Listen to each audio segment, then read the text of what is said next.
ICAT संस्थान है, international centre for automotive technology, Manesar में स्थित है। इसके दो सेंटर्स हैं, सेंटर 1 और सेंटर 2, 7 किलोमीटर्स अपार्ट हैं। और हमारे पास टेस्टिंग से रिलेटेड करीब करीब सारी ही लैब्स इंफ्रास्ट्रक्चर हैं।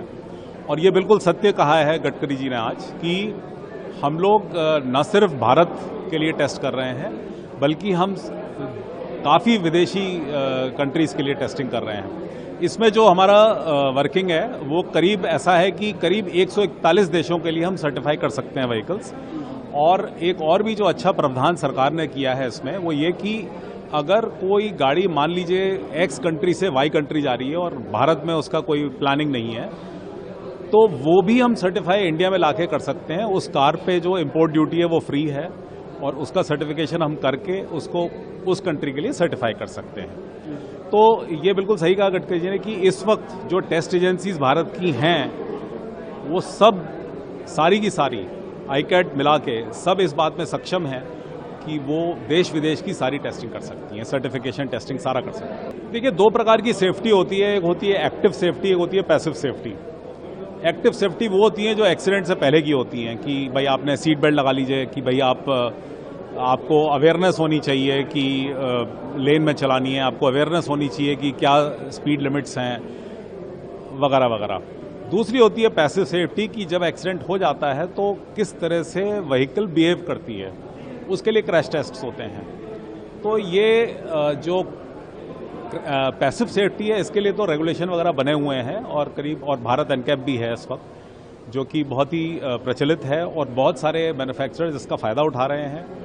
और इससे न सिर्फ सेफ्टी इंश्योर होती है बट उनका बिजनेस भी अच्छा बनता है। और मैं सभी मैन्युफैक्चरर से आग्रह करता हूं आपके इस माध्यम से कि सब लोग आएँ आगे, भारत एनकैप में पार्टिसिपेट करें, ताकि हम न सिर्फ सेफ्टी ला पाएँ but we can use it as a business tool also. रही बात एक्टिव सेफ्टी के लिए, तो उसके लिए अभी बहुत सारा काम करना है। मेरा ऐसा सोचना है कि हम लोग आईकैट में अभी हम सिर्फ एक्सीडेंट डेटा एनालिसिस पे काम करते हैं, जिस मीन्स कि क्या व्हीकल्स में इम्प्रूवमेंट हो सकते हैं सो दैट आगे चल के वो दोबारा से रिपीट ना हो। तो कुछ एक्सीडेंट डेटा एनालिसिस पे हम लोगों ने काम किया हुआ है, बट आई थिंक आगे चल के हमें इसको एक इंस्टीट्यूशनलाइज करना पड़ेगा सेफ्टी को। इसका मतलब ये हुआ कि इसका एक सिंगल पॉइंट ऑफ कांटेक्ट क्या है, व्हाट इज दी एसओपी।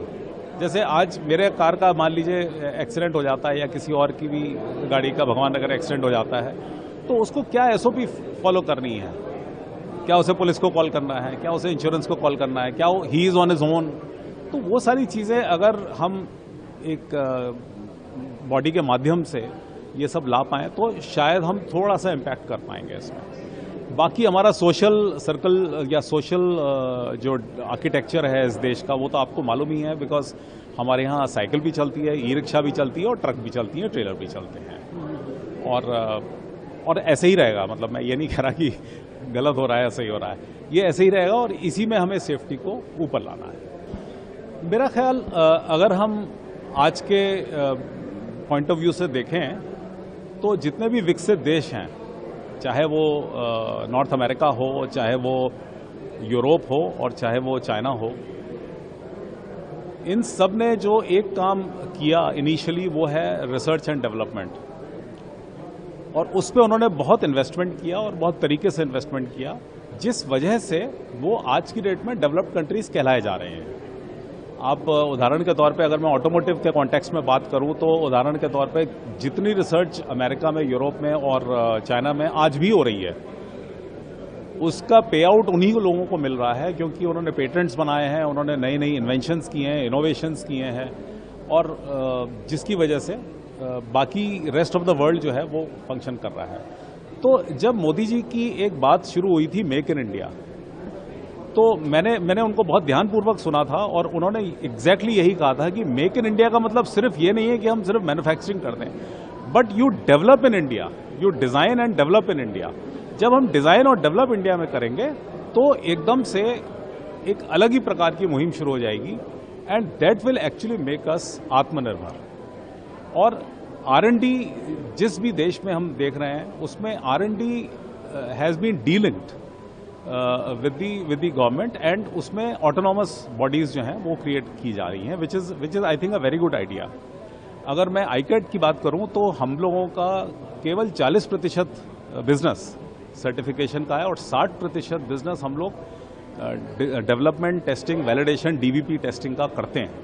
इसका मतलब कि रिक्वायरमेंट इंडस्ट्री की है और बहुत सारा बिजनेस अवेलेबल है जो स्पेशली स्टार्टअप्स आ रहे हैं, इन लोगों को मदद की आवश्यकता है और हम जैसी टेस्ट एजेंसीज को आगे बढ़ के उनकी मदद करनी भी चाहिए ताकि वो आज नहीं तो कल वो भी अपनी एक R&D सेटअप लगा सकें ग्रेजुअली और देश 2047 में विकसित भारत कहलाया जाए। Thank you.